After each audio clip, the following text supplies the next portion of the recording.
And I'm so excited to interview my sister friend, the Peace Queen from Tacoma, Washington. Hey, Melannie, Denise, Cunningham. Hi, everybody.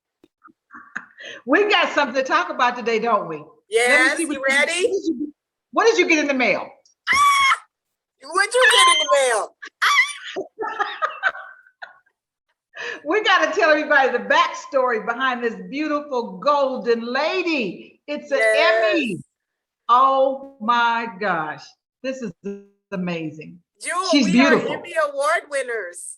Emmy Award winners. I never thought that would be on my resume, on my bio, but here we are. Let's tell everybody the story, this amazing story. I mean, this is phenomenal. It really is. So everybody, this is real. This is not fake. But you know what? Melannie she showed me a picture. Heavy. And it's heavy. It really is heavy. She had on her vision board years ago a picture holding up an Emmy because this is what she knew was in her destiny. Now, for me, this is a total surprise and honor. It says to me that you never know where the blessings are coming from. You never know when your name will be in the room before you get there. Melannie, please share everybody with the backstory of this beautiful experience. Yeah, I'm still speechless, sis.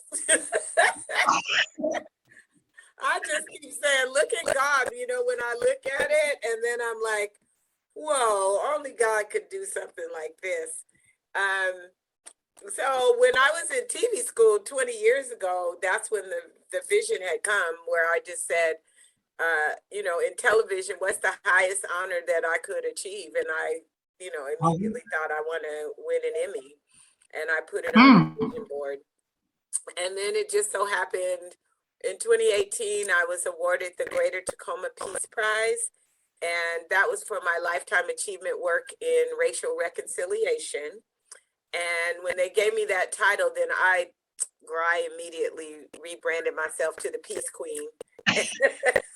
Now say that again, because, and see, I want everybody to know that you are such a strategist. You know how to brand yourself. You know the importance of the right words, the right system, the right leverage, the ability to really brand yourself in a powerful way. And I never would have thought of that. And I thought that was so critical and keen. It's like when I sit with you, I feel like I'm in a master class. You have so much to share. You've done so much for racial reconciliation. I never thought that would be part of my destiny, but it certainly is a part of my heart that we find ways to build racial healing and racial communications and reconciliation, as you said. And you've been having your people's gatherings in Tacoma, Washington, right where you're sitting. You're sitting in your office right now, right? Yes, Pacific I am. University. Yes. I'm in my office at PLU. I'm just easing back into work. It's interesting when you mention strategy, because that's what I am. I took the Strength Finders, and I know many of your viewers have too. And my number one strength is strategic. It's just how my brain is wired. And so when they gave me that title of Peace Laureate, I thought, well, this is time bound because I was the 2018 Greater Tacoma Peace Laureate.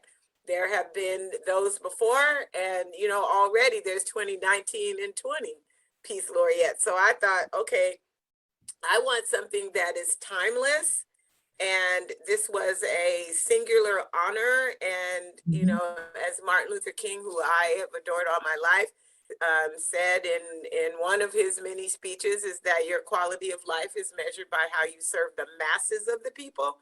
So I'm thinking, I can't keep this all to myself. I've got to take a film crew with me. And it is so, because when I set my mind to something, I'm going to do it. Yes, I do. And so you took a film crew, and I was your plus one. Yes. And we were part of creating a beautiful documentary of our trip to Norway to go to the Nobel Peace Prize ceremony. A very small room, 2 little chocolate girls from the United States, sitting in this room watching the king and the queen march The king and in. the queen. I remember, girl, I remember so much. I remember inviting you, okay, because I stunned you then. I love stunning you. I'll call you up, I'll be like, Jewel, you want to go to Africa? And I know. he's like, yeah, you know, but you can hear like, is she serious? You know, and then Are he's you like, Jewel, serious? you want to go to the Nobel Peace Prize ceremony? And so I told you that day, they wouldn't let our cameras in, remember? And I was like, girl, we gonna get on TV. So we just dressed ourselves up so elegantly. I said, yeah, they gonna bring the cameras to us. And sure enough, that's our story. But, you know, it was just beautiful because as the Peace Laureate, they laid out the red carpet for me. So I was like, okay, well, let's take the cameras everywhere the carpet is going. But what was so cool is that you lined up so many significant interviews. So we weren't there just for the Peace Prize ceremony.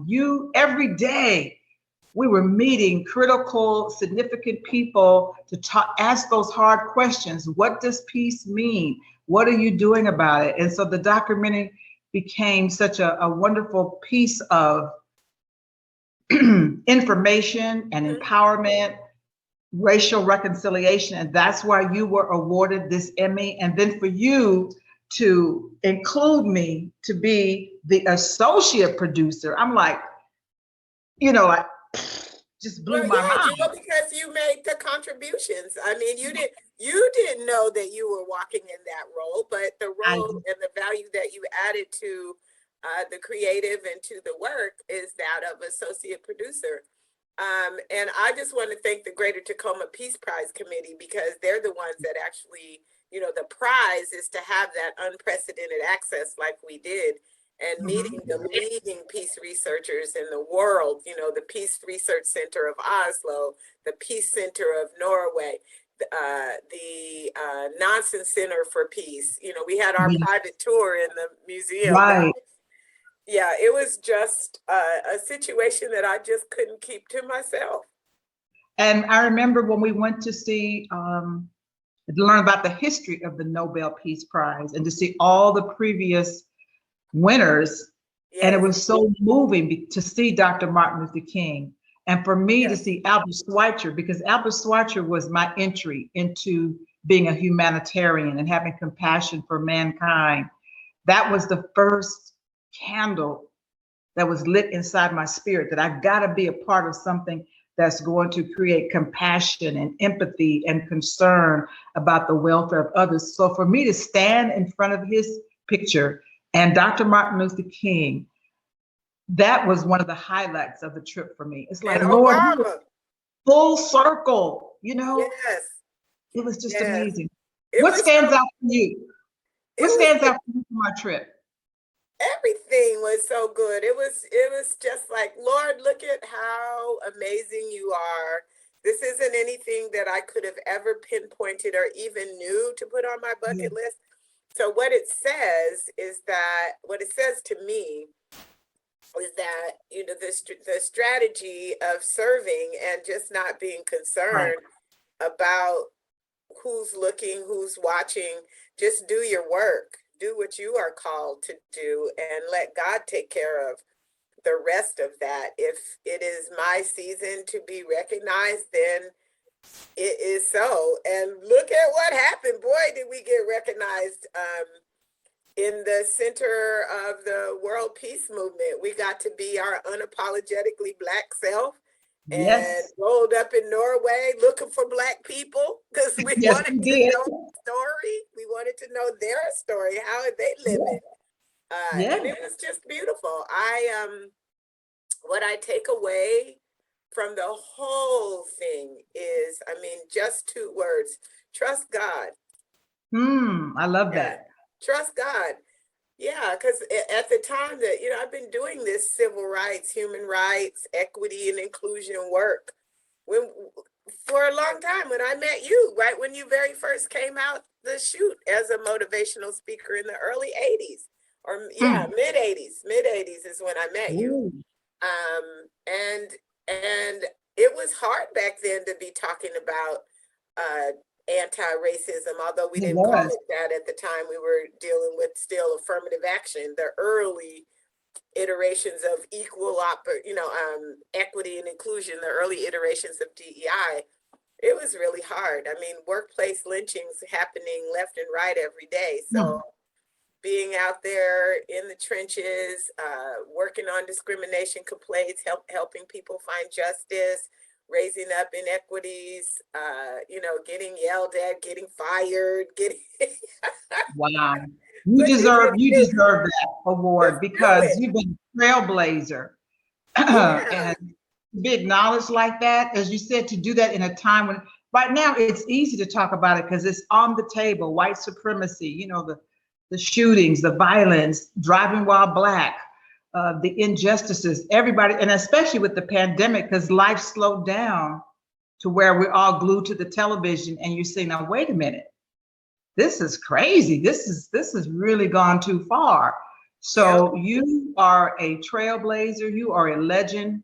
And for me to be able to be side by side with you, to collaborate with you, to walk into that room together, to sit across the table from people to discuss what does peace look like and to hear their responses and to come back to America and try to continue the conversation as you're doing with your people's gatherings, because I've been to your conferences and I've seen the faces and you could see that they were uncomfortable and you could see that they were enlightened and you could see that they were stunned and you could see that they were like they didn't know what to think about the bold conversations and topics and exercises that you had them do to discuss the conversation of racism. Yeah, because people aren't used to dealing with the conversations of race head on. You tiptoe around it. Folks are trying to be politically correct. You've got people in the wings that are trying to destroy the opportunity to even talk about it. And so putting or envisioning a conference, the People's Gathering is one that teaches people how to talk about race and is situated in the professional development realm. That was the first strategic decision to put this conference in professional development. Second strategic decision was to decenter whiteness and to show people how it's like to deal with this topic head on and be unapologetic about it, and to be able to recognize when people are trying to derail it and call it out in the moment, right? Not to be afraid to give a name to the behavior, but what it does. To understand what a microaggression is, to understand the language, the behavior. Exactly. It was always so empowering to be in that room. Isn't it coming up very soon? Yes, it's the next convening is November the 10th. It's a virtual convening. Oh, okay. Oh, it's going to be virtual. Yeah, it's still virtual. And our topic this convening is truth telling about critical race theory. All right. So and you got some amazing speakers in the past to talk about hate will not win. Yeah, we had Alana Simmons from the Hate Won't Win campaign in the past, and she's part of the family of the Simmons family who lost their grandfather in the Allen AME Charleston shootings in 2015. We've had Dr. Randall Pinkett. He's the author of the book, several books, but Black Faces in White Places. Dr. Shafti Butler, the World Trust Organization. Yeah, she's amazing. We have our ask out right now to Dr. Kimberly Crenshaw. Okay. And Dr. Crenshaw is one of the original scholar researchers about critical race theory. So we're just gonna go straight to the scholar that wrote about it first. Very good. And then there's a second part to it called deconstructing the conservative rhetoric on critical race theory. So we have Dr. Amy Young from our School of Communications here at PLU that is writing on that now, actually. And so she'll be able to preview her book and talk about how we need to be super careful about what we're listening to and the information we take in, because there's so much misinformation. That's right. That's right. Mhm. Well, Melannie, I don't want to take up much more of your time. I feel kind of bad that we didn't get to go to a official glamorous I know, we ceremony missed the party. on the stage and get our Emmy. But I said, you know what? We got to share with our community how we've been graced and blessed, and we're going to continue doing the work. I know what I was born to do. You know what you were born to do. And we thank all of our family and friends and community that have supported us. And we want those that are watching to know, don't give up. Don't think that whatever platform you're on, whether it's healthcare, education, the environment, politics, whatever it is, keep your hands on the plow. Okay, I got one. I want to point out something now. So Yes. this work that I'm doing has always been like rooted in Black community development, right? And activism, all about empowering Yes. Black folks and others, right? Because when our ship rises, all ships will rise. That's what I believe. Yes. So how I don't want to say ironic, but let's think about it, right? This award comes because of the work that out of the work and recognition from the whitest of white folks, the Norwegians. That's true. You think about this. That's right. The whitest of white folks in the world is the Norwegians. They really white. And they, because of the work and the collaboration with them, comes the Emmy. Think about that. You know. Think about, I mean, when I go deep, and I'm just sitting in my meditation, and I think about the lynchings. I keep saying the modern day lynchings, because when you're in this work, they're going to get you. They're going to come for you. I mean, it's just so strong. And I think about the scripture, and y'all going to have to help me because I mix them up sometimes. But the scripture that says that he'll make your enemy your footstool. That part is, that part. Think about all the hurt and the trauma and drama that's involved in this kind of work. And then at the end of the day, when the joy